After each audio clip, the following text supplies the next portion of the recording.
హైదరాబాద్ లో ఉండే వాళ్ళందరికీ ఆర్జేగా తెలుసు, తర్వాత సోషల్ మీడియాలో తెలుసు, ఈ మధ్య కాలంలో ఒక కాంట్రవర్సీ తెలుసు. బట్ ఇప్పుడు మీరు ఈ ఇంటర్వ్యూ చూస్తే ఆల్రెడీ ఆయన బిగ్ బాస్ లో ఉన్నట్టు మీకు తెలుస్తుంది అనమాట. ఎస్, మనతో పాటు ఉన్నాడు RJ Basha. Hi. Hi Mahi, how are you?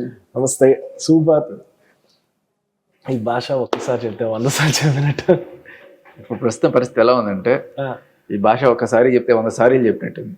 100 సార్లు చెప్పినట్టు. ఎందుకంటే ఇంటర్వ్యూ తర్వాత ఇంటర్వ్యూ వెళ్ళ టైం సరిపోవట్లేదు, ట్రాఫిక్ లో స్టక్ అయిపోతున్నాను. వెళ్ళి సారీ సార్ రోజుకి 100 సార్లు చెప్పుకోవాల్సిన పరిస్థితి.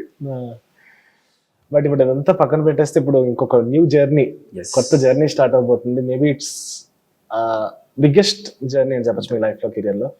ఏంటి ఆ కాలేజ్ ఉన్నప్పుడు ఏంటి మీ ఫీలింగ్? How you accepting? కొంచెం ఉంటాయి కదా, చాలా ఇన్సెక్యూరిటీస్ ఉంటాయి.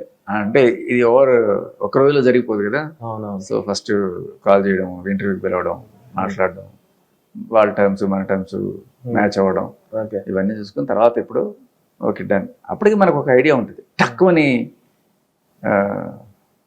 ఫ్లాష్ చేసేసారు, నువ్వు వచ్చేసేది రెడీ అనగానే అయ్యేస్తాను అనేది ఉంటుంది కదా. మెల్లగా అందుకనే ఓకే జరుగుతుందా జరగదా అనే ఒక మీమాంసలో అలా అలా అలా కొన్నాళ్ళకి ఓకే కన్ఫర్మ్ ఓకే డన్.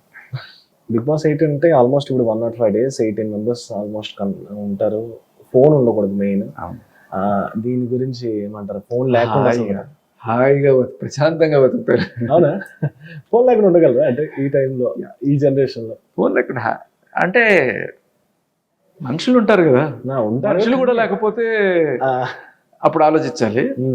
మనుషులు కూడా లేకపోతే ఒక పెన్ను బుక్ ఉంటే కనీసం ఏదైనా ఆలోచనలు రాసుకోవడానికి ఉంటుంది.